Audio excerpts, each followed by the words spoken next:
Hi guys, welcome to another episode of current affairs. आज की तारीख है 2 मार्च 2021।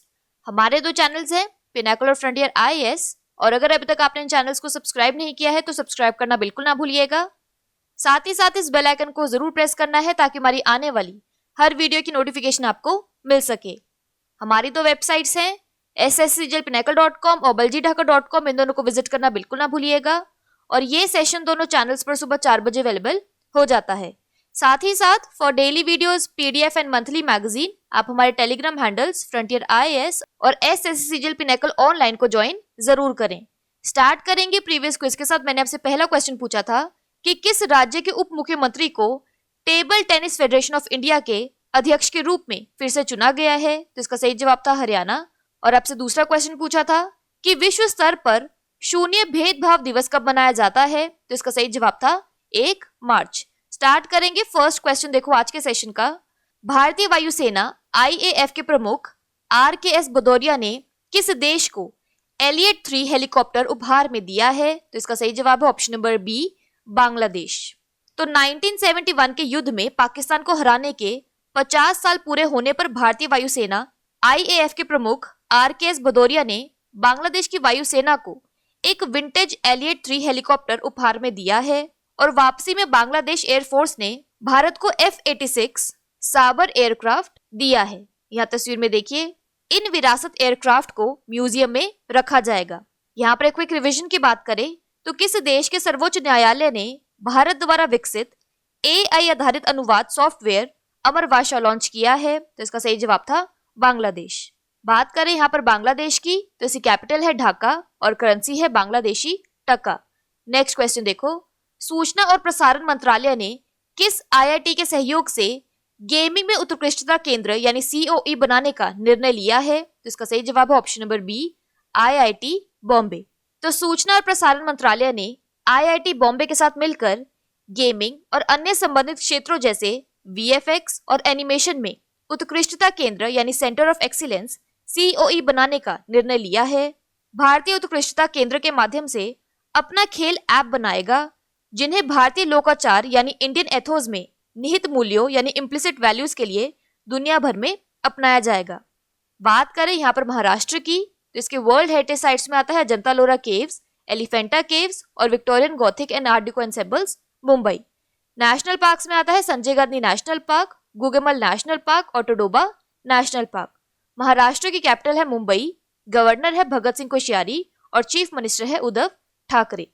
नेक्स्ट क्वेश्चन देखो, राजस्व सचिव का अतिरिक्त प्रभार किसे दिया गया है, तो इसका सही जवाब है option number B, Tarun Bajaj. तो आर्थिक मामलों के विभाग के सचिव तरुण बजाज को राजस्व सचिव यानी रेवेन्यू सेक्रेटरी का अतिरिक्त प्रभार दिया गया है। यह तस्वीर में देखिए, वर्तमान राजस्व सचिव अजय भूषण पांडे 28 फरवरी को सेवानिवृत्त हुए हैं। नेक्स्ट क्वेश्चन है, हाल ही में यूक्रेन कुश्ती प्रतियोगिता में किस पहलवान ने स्वर्ण पदक जीता है, तो इसका सही जवाब है option number B, Vinesh Phogat. तो देश की स्टार महिला पहलवान विनेश फोगाट ने Ukrainian wrestlers and coaches memorial का फाइनल अपने नाम किया है। विनेश ने खिताबी मुकाबले में बेलारूस की पहलवान और पूर्व विश्व चैंपियन वनेसा कलांजिस्काया को हराया है। यहाँ तस्वीर में देखिए, महिलाओं की 53 किलोग्राम भार वर्ग में पहले ही टोक्यो ओलंपिक का टिकट हासिल कर चुकी विनेश ने इसी कैटेगरी में यह गोल्ड जीता है। नेक्स्ट क्वेश्चन देखो, CBDT के अध्यक्ष प्रमोद चंद्र मोदी के कार्यकाल में कब तक का विस्तार किया गया है, तो इसका सही जवाब है ऑप्शन नंबर बी, 31 मई 2021।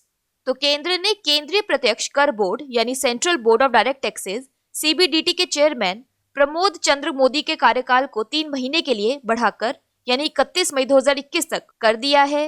यह तस्वीर में देखिए, इससे पहले मोदी का कार्यकाल अगस्त 2020 में बढ़ाया गया था। CBDT चेयरमैन के रूप में यह उनके कार्यकाल का तीसरा विस्तार है।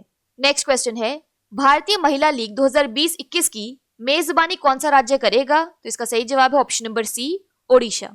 तो ऑल इंडिया फुटबॉल फेडरेशन ने आगामी हीरो इंडियन विमेन लीग 2020-21 संस्करण की मेजबानी के लिए ओडिशा को चुना है।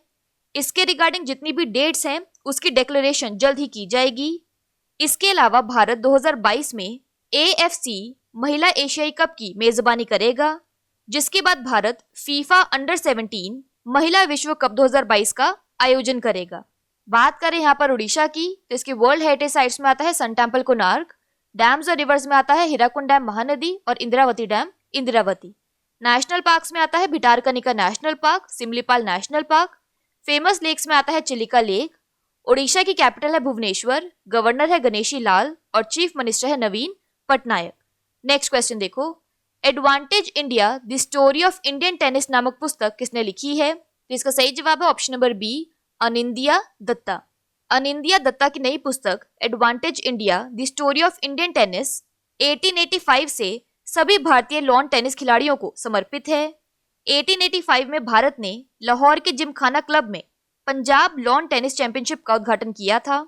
यहाँ तस्वीर में देखिए, अनिंदिया दत्ता एक अंतरराष्ट्रीय बैंकर है जिन्होंने स्पोर्ट्स लीडरशिप डेवलपमेंट पर काम किया है।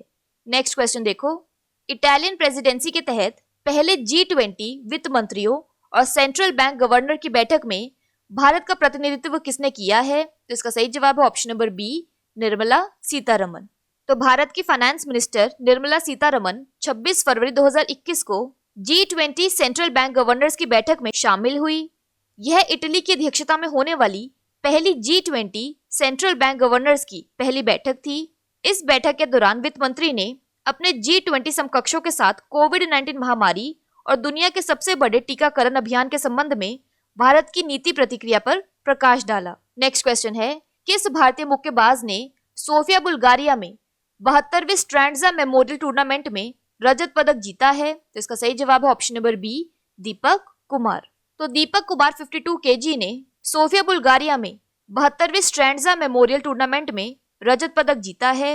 उन्होंने सेमीफाइनल में ओलंपिक चैंपियन शखोबिदिन जायरोव को हराया और फाइनल में 52 किलोग्राम के फाइनल में रियो ओलंपियन डैनियल एसेरोव से हार गए। नवीन बुरा ने 69 kg में कांस्य पदक जीता। नेक्स्ट क्वेश्चन देखो, 2 मार्च 2021 को द्वितीय भारतीय समुद्री शिखर सम्मेलन का उद्घाटन कौन करेगा? तो इसका सही जवाब है option number A, Narendra Modi. तो भारतीय समुद्री शिखर सम्मेलन यानी मैरीटाइम इंडिया समिट का दूसरा संस्करण 2 से 4 मार्च तक आयोजित किया जाएगा। प्रधानमंत्री श्री नरेंद्र मोदी इस सम्मेलन का उद्घाटन करेंगे, जिसमें 24 साथी देशों के लगभग 20,000 प्रतिनिधि हिस्सा लेंगे और 400 से ज्यादा प्रोजेक्ट्स का प्रदर्शन किया जाएगा। इस कार्यक्रम का आयोजन ministry of ports, shipping and waterways ने औद्योगिक साझेदार यानी इंडस्ट्रियल पार्टनर के रूप में फिक्की और ज्ञान साझेदार यानी नॉलेज पार्टनर के रूप में EY के साथ किया है। बात कर लेते हैं आज के सेशन की क्विक समरी की। तो इंडियन एयरफोर्स ने एलियट 3 हेलीकॉप्टर बांग्लादेश को दिया है। Ministry of information and broadcasting ने IIT बॉम्बे के साथ मिलकर centre of excellence in gaming बनाने का निर्णय लिया है। रेवेन्यू सेक्रेटरी का एडिशनल चार्ज तरुण बजाज को दिया गया है। यूक्रेन रेसलिंग इवेंट में विनेश फोगाट ने गोल्ड मेडल जीता है।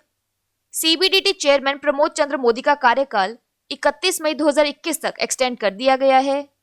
इंडियन विमेंस लीग 2020-21 की मेजबानी ओडिशा करेगा।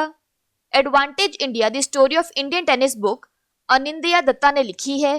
G20 फाइनेंस मिनिस्टर्स और सेंट्रल बैंक गवर्नर्स की मीटिंग में निर्मला सीतारमन ने इंडिया को रिप्रेजेंट किया है। स्ट्रैंड्जा मेमोरियल टूर्नामेंट में इंडियन बॉक्सर दीपक कुमार ने सिल्वर मेडल जीता है और सेकंड मैरीटाइम इंडिया समिट का उद्घाटन नरेंद्र मोदी करेंगे। बात कर लेते हैं आज के सेशन के क्विज फॉर द डे के। आपका पहला क्वेश्चन है, हाल ही में यूक्रेन कुश्ती प्रतियोगिता में किस पहलवान ने स्वर्ण पदक जीता है? और आपका दूसरा क्वेश्चन है, राजस्व सचिव का अतिरिक्त प्रभार किसे दिया गया है? इन दोनों क्वेश्चंस का आंसर आपको नीचे कमेंट सेक्शन में जरूर करना है। और अगर अभी तक आपने हमारे चैनल्स को सब्सक्राइब नहीं किया है तो सब्सक्राइब करना बिल्कुल ना भूलिएगा। साथ ही साथ इस बेल आइकन को जरूर प्रेस करना है ताकि हमारी आने वाली हर वीडियो की नोटिफिकेशन आपको मिल सके। हमारी दोनों वेबसाइट्स और टेलीग्राम हैंडल्स को ज्वाइन जरूर करना है। Thank you so much.